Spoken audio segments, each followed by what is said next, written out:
नमस्कार, मी भाऊ तोरसेकर. तुम्ही बघत आहात प्रतिपक्ष. मित्रांनो, उद्धव ठाकरे यांच्यावर किती वाईट परिस्थिती आली आहे की महाराष्ट्राच्या राजकारणात जवळजवळ 15-20 वर्षापूर्वी कालबाह्य ठरलेले, संदर्भहीन झालेले असे जे समाजवादी गट आहेत त्यांच्या एकत्रित 27 किती संस्था यांना सोबत घेऊन उद्धव ठाकरे आता राजकारण करायला निघालेले आहेत. त्याच्या आधी अशीच संभाजी ब्रिगेड त्यांनी बरोबर घेतली होती, मग वंचित बहुजन आघाडी बरोबर घेतली होती. पण हे सगळे मित्र उद्धव ठाकरे आपल्या परीने जमा करत असताना उद्धव ठाकरे स्वतः ज्या महाविकास आघाडीमध्ये आहेत त्या महाविकास आघाडीमध्ये अशा नव्याने येणाऱ्या मित्रांना, मित्रपक्षांना, मित्रगटांना स्थान आहे का याचाही पत्ता नाही. उद्धव ठाकरे त्यापैकी कुठलीही गॅरंटी देऊ शकत नाहीत. पण असे लोक गोळा करणं हे उद्धव ठाकरेंच्या नशिबी आलेलं आहे. कधी अरेरावी अहंकार हा माणसाला गर्वाचं घर खाली म्हणतो ना आपण, तसं असतं. गर्व अति केला की तुमच्यावर ढासळून पडायची वेळ येते आणि ती आल्यानंतर तरी शहाणं व्हायचं असतं. पण शहाणं होणं हा उद्धव ठाकरेंचा स्वभाव नाही. आपण किती चुकलो तरी आपण किती बरोबर आहेत हे सांगण्याचा त्यांचा प्रयत्न असतो. आणि त्यामुळे त्यांच्यावर इतकी वाईट परिस्थिती आली आहे, इतकी वाईट परिस्थिती आली आहे की जगात ओवाळून टाकलेली माणसंसुद्धा त्यांना सोबत घ्यायला लागत आहेत, सोबत घ्यायला लागत आहेत. असो, मला त्याच्यावर बोलायचं नाही. मला आज एक वेगळी गोष्ट सांगायची आहे. जे काय सुप्रीम कोर्टाच्या दिलाशावर उद्धव ठाकरे सध्या जगत आहेत की त्यांना असं वाटते की न्याय फक्त आपल्याला सुप्रीम कोर्ट देईल, या आशेवर गेले 16 महिने 17 महिने उद्धव ठाकरे आषाढभूतपणे बसलेले आहेत. पण त्यांना हवा असलेला एक साधा न्याय निवाडा, 16 आमदार अपात्र होणे हे अजून शक्य झालेलं नाही. पण आषाढभूतपणा सोडायला काय ते तयार नाहीत, अजिबात तयार नाहीत. आणि विनोद कसा असतो बघा मित्रांनो, विनोद कसा असतो. परत परत सुप्रीम कोर्टात जाताना उद्धव ठाकरे विसरून जातात की याच हायकोर्टाला, याच सुप्रीम कोर्टाला आपण मुख्यमंत्री असताना अक्षरशः लाथाडलेलं आहे. ज्यांना लाथेने उडवलं, झुगारलं, त्यांच्याकडे न्याय निवाड्यासाठी गयावया करण्याची पाळी आज उद्धव ठाकरेंवर यावी यासारखा दैव दुर्विलास नाही मित्रांनो. मला एक तुमच्या मालवणी आजीने सांगितलेली गोष्ट आठवते. एक गरीब बाई असते, अंगावर अक्षरशः लक्तरं कशी बशी अब्रू झाकण्या इतकेच कपडे असतात आणि तिला लग्नाला जायचं असतं. आता ह्या चिरगुटांमध्ये लग्नाला जाता येत नाही, निदान धडू तर काहीतरी साडी पातळ असलं पाहिजे.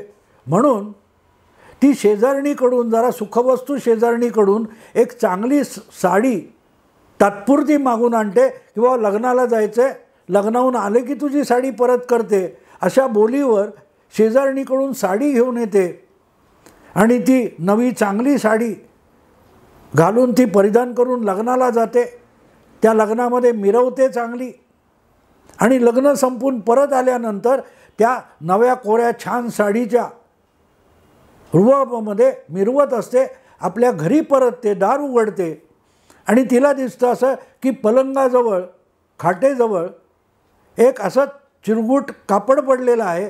ती पायाने उडवते. म्हणजे कोणाचा घे बाई ह्या बोंदार, म्हणजे लक्तरं झालेलं जुनं पातळ साडी म्हणजे बोंदार.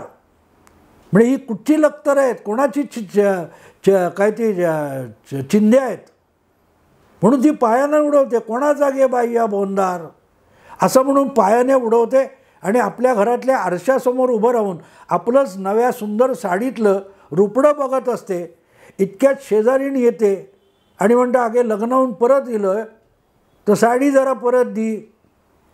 झालं, ती साडी परत मागायला येते. म्हटल्यावर हा देते थोड्या वेळ असं म्हणून ती गरीब बाई त्याच लाथेने उडवलेलं जे बोंदार असतं, लक्तरं चिंध्या असतात, त्या गोळा करते आणि ही साडी उतरून ठेवते आणि ती लक्तरं झालेली साडी, भोकं पडलेली काय असेल ती साडी परत एकदा परिधान करते आणि शेजारणीला तिची साडी देऊन टाकते.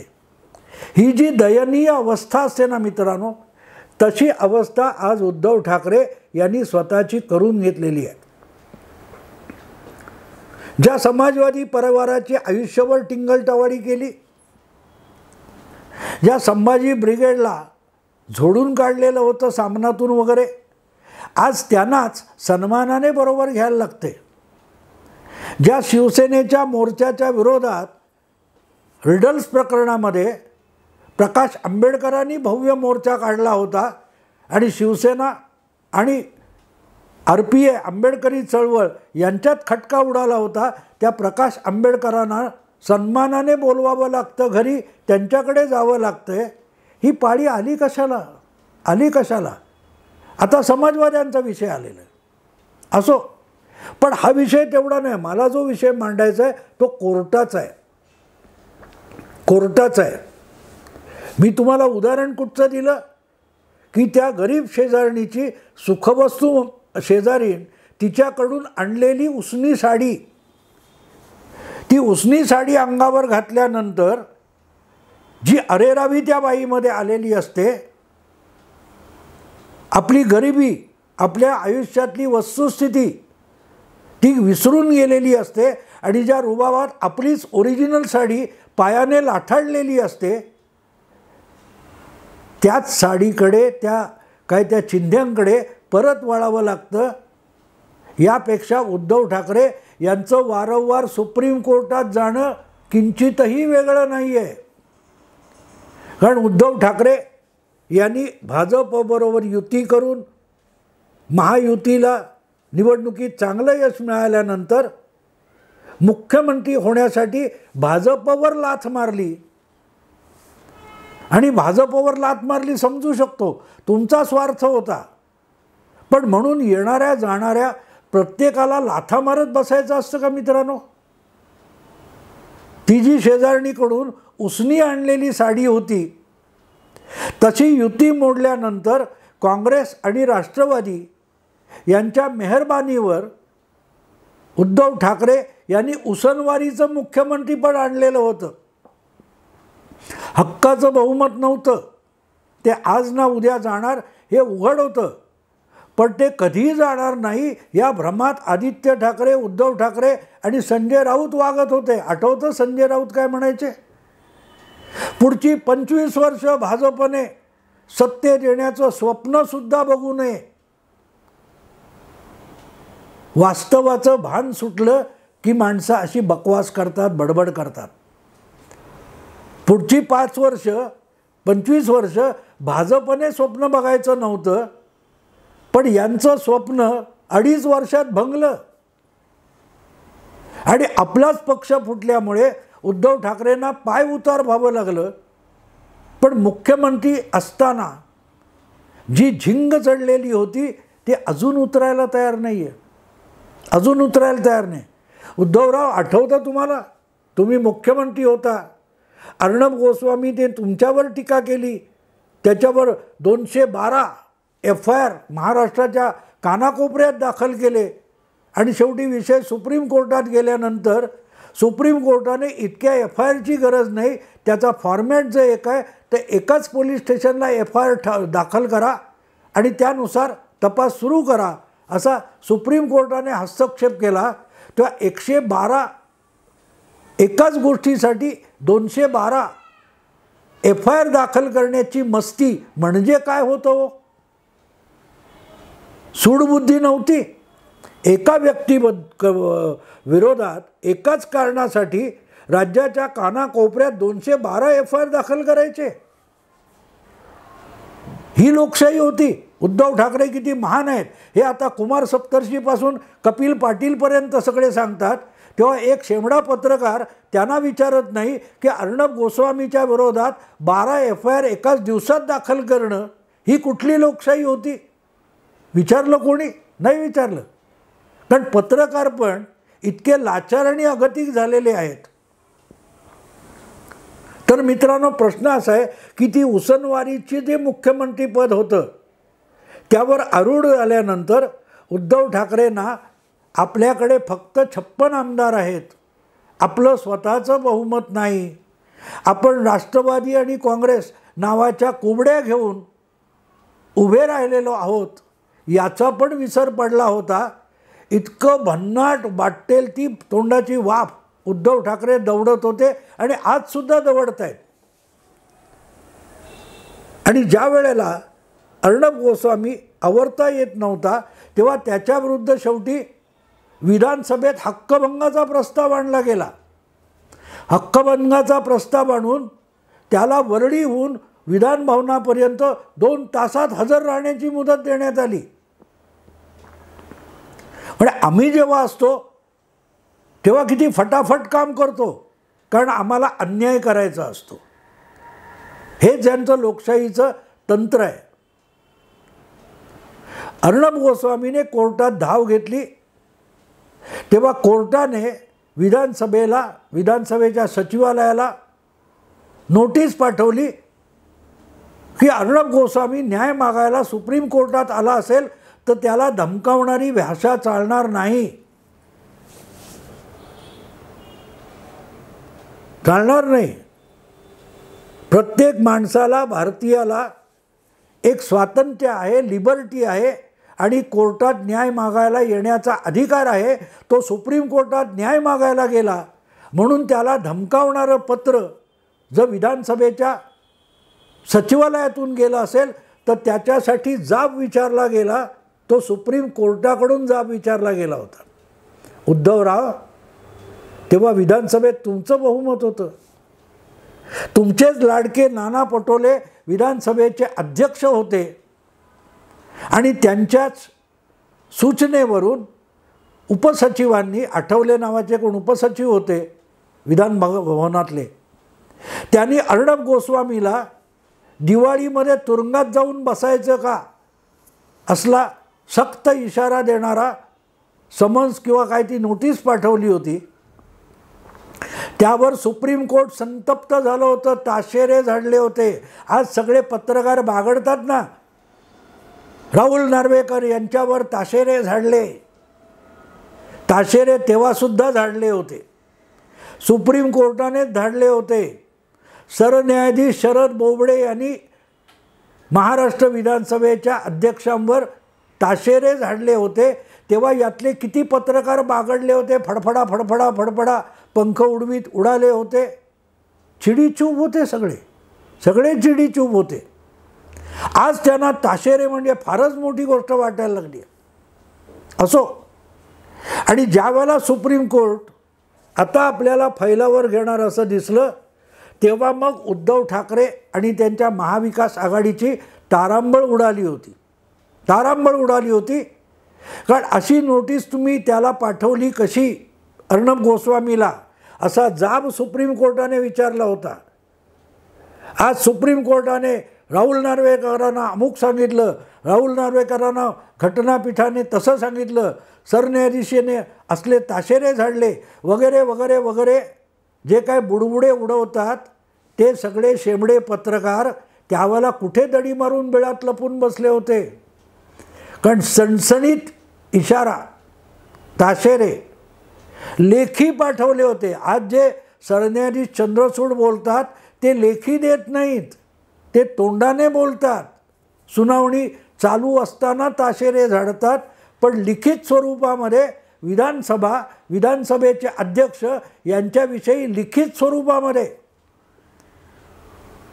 चंद्रचूड काहीही बोलत नाही, पण शरद बोबडे लिखित स्वरूपात बोलले होते. लिखित स्वरूपामध्ये काल परवा अगदी काय का मोठे झिम्मा फुगडे आणि गरबा पत्रकारांनी सुरू केला होता. उद्धव ठाकरेंना दिलासा, राहुल नार्वेकर यांच्यावर ताशेरे, कोणीतरी समजवा राहुल नार्वेकरांना वगैरे वगैरे, ताशेरे ताशेरे ताशेरे. अरे लेखी स्वरूपात काय दिलं का? आदेश. कसला आदेश दिलाय? लेखी स्वरूपात चंद्रचूडांनी एक अक्षर उच्चारलेलं लिहिलेलं नाही आहे आणि त्यामुळे ते बोलले काय याला कायदेशीर व्याख्येमध्ये काडीचाही अर्थ नाही. शक्य तेवढं लवकर करा हेच टुमणं परत लावले. पण उद्धव ठाकरेंची दयनीय अवस्था याच्यात कुठे आली? तर मित्रांनो, ज्या वेळेला लेखी स्वरूपामध्ये सरन्यायाधीश शरद बोबडे यांच्याकडून उद्धव ठाकरे सरकार किंवा विधानसभेचे अध्यक्ष नाना पटोले यांना नोटीस पाठवण्यात आली होती, तेव्हा किती तारांबळ उडाली होती. विधानसभेमध्ये एक ठराव संमत करण्यात आला आणि नुसता विधानसभेत नाही, विधानसभेत आणि विधान परिषदेत एक ठराव संमत करण्यात आला की सुप्रीम कोर्टाकडून अशा विषयात आलेलं कुठलंही समन्स, कुठलीही नोटीस स्वीकारायची सुद्धा नाही. खुलासा देणं पुढची गोष्ट. उद्धव ठाकरेंचे जागतिक कीर्तीचे कायदेशीर सल्लागार अनिल परब सांगतात ना की सुप्रीम कोर्टाने आदेश दिलाय, अध्यक्षांना आता वेळ काढूपणा करता येणार नाही. अरे, सुप्रीम कोर्टाच्या सरन्यायाधीशांनी जेव्हा आदेश दिला होता तेव्हा तुम्ही काय केलं होतं? तुमच्या प्रस्तावाचा बोळा हा सुप्रीम कोर्टाच्या तोंडात कोंबला होता ना. त्यावेळेला सुप्रीम कोर्टाचा अधिकार, ऑथॉरिटी लाथडण्याचं पाप कोणी केलं होतं? स्वतःला महाविकास आघाडी जे म्हणवतात त्यांनी विधानसभेत आणि विधान परिषदेत प्रस्ताव करून सुप्रीम कोर्टाच्या अधिकारवाणीला लाथडलेलं होतं. आणि नियती कसा खेळ करते बघा. कालचक्र असं फिरलं की महाविकास आघाडी डुबलेली आहे, उद्धव ठाकरे यांचं उसनवारीचं मुख्यमंत्रीपद गेलेलं आहे आणि परत घरी परतलेले उद्धव ठाकरे कायदा आणि कोर्ट कचेरीच्या बोंदारावर लात मारून बसले होते. ते बोंदारच अंगावर घालण्याची वेळ आलेली आहे, कारण परत एकदा न्यायासाठी सुप्रीम कोर्टात जायची वेळ आलेली आहे. आपल्या विरोधात सुप्रीम कोर्टाने न्याय दिला तर तो स्वीकारायची तयारी नव्हती. असे नाना पटोले, असे महाविकास आघाडी, असे उद्धव ठाकरे यांना सुप्रीम कोर्टासमोर न्याय मागण्यासाठी गयावया करण्याची पाळी आली आहे की राहुल नार्वेकर आमचं ऐकत नाहीत, वेळ काढूपणा करतात, सुप्रीम कोर्टाचा आदेश मानत नाहीत, त्यांच्या विरुद्ध नोटीस काढा. अरे, नोटीस कशी काढणार? विधानसभेला सुप्रीम कोर्ट नोटीस काढू शकत नाही आणि काढली तर ती घेण्याची सुद्धा गरज नाही. इथपर्यंतचे पायंडा तुम्ही निर्माण केला आहे आणि काळाने तुम्हालाच त्याच सुप्रीम कोर्टाला ज्याला तुम्ही लाथाडायचा प्रयत्न केलात त्याचे पाय धरायची वेळ आली आहे उद्धव ठाकरेंना. याला नियतीचा खेळ म्हणतात मित्रांनो. नियती कसा खेळ करते बघा. रडकुंडीला आलेले आहेत उद्धव ठाकरे आणि मग त्यांचे चमचे पत्रकार 16 तारीखला निकाल होणार, 18 तारीखला निकाल होणार, 22 तारीखला आमदार जाणार, 72 तासामध्ये सरकार पडणार. मस्त धमाधम धमाधम पादापादी चालू आहे, प्रतिपादन चालू आहे, सगळ्या वाहिन्यांवर प्रतिपादन चालू आहे. पण ही वस्तुस्थिती बघितली पाहिजे की आपणच सुप्रीम कोर्टाला झुगारून लावलं होतं आणि त्यातूनच एक पायंडा निर्माण केला, जो पायंडा आज राहुल नार्वेकर परत परत सांगतात की विधानसभा सार्वभौम आहे आणि विधानसभेची सार्वभौमता जपणं हे माझं प्रथम कर्तव्य आहे आणि मला कोणी आदेश देऊ शकत नाही, कोर्ट पण आदेश देऊ शकत नाही, असं जेव्हा ते स्पष्टपणे म्हणतात तेव्हा राहुल नार्वेकर सांगतात, उद्धव साहेब, ती जुनी पडलेली लक्तरं कायद्याच्या राज्याची परत अंगावर चढवा आणि जा सुप्रीम कोर्टात न्याय मागायला. ज्यांचा न्यायाचा अधिकार तुम्हीच आव्हान देऊन संपवलेला होता त्याच सुप्रीम कोर्टाकडे आज उद्धव ठाकरेंना न्याय मागायला जायची वेळ आली. आणि याचं सगळ्याचं कारण सोपं आहे मित्रांनो, सगळ्याचं कारण सोपं आहे. अरेरावी, अहंकार. वस्तुस्थिती, आपण कुठे आहोत, आपली नेमकी अवकात किती आहे, आपली ताकद किती आहे, ते विसरून जेव्हा तुम्ही गर्जना करता तेव्हा तुमची अवस्था हमास सारखीच होत असते. त्यातून सुटका नसते, त्यातून सुटका नसते. आणि म्हणून बघता बघता उसनवारीचं मुख्यमंत्रीपद केलेलं आहे. आणि परत एकदा दुबळ्या झालेल्या पक्षाने गयावया करत कोर्टाची दारं ठोठवावीत, त्यापेक्षा उद्धव ठाकरे यांच्या हातात काहीही उरलेलं नाही. आणि आता होती ती शिवसेनासुद्धा हातातून निसटली आहे. तर ते गतवैभव परत मिळवण्यासाठी वंचित बहुजन आघाडी, संभाजी ब्रिगेड, समाजवादी परिवार, ज्यांचा एक नगरसेवक कुठे शिल्लक राहिलेला नाही, एक आमदार कुठे शिल्लक उरलेला नाही, शिक्षक मतदारसंघात अपक्ष म्हणून निवडून आलेले कपिल पाटील ज्या जदयूमध्ये सामील होतात, त्या जदयूचं इथे काही नाही आहे. अशा लोकांना बगलेत मारून उद्धव ठाकरे यांना शिवसेनेचं पुनरुज्जीवन करण्याची नामुष्की आली आहे. ज्यांना लाथाडलं त्यांच्या दारात न्यायाचा वाडगा घेऊन उभा राहायला लागणं, यासारखी सार्वजनिक जीवनातली दुसरी कुठचीही लाजिरवाणी गोष्ट नसते. असो, आत्ता इथेच थांबतो. आवडलं लाईक करा, शेअर करा, सबस्क्राईब करा. नमस्कार.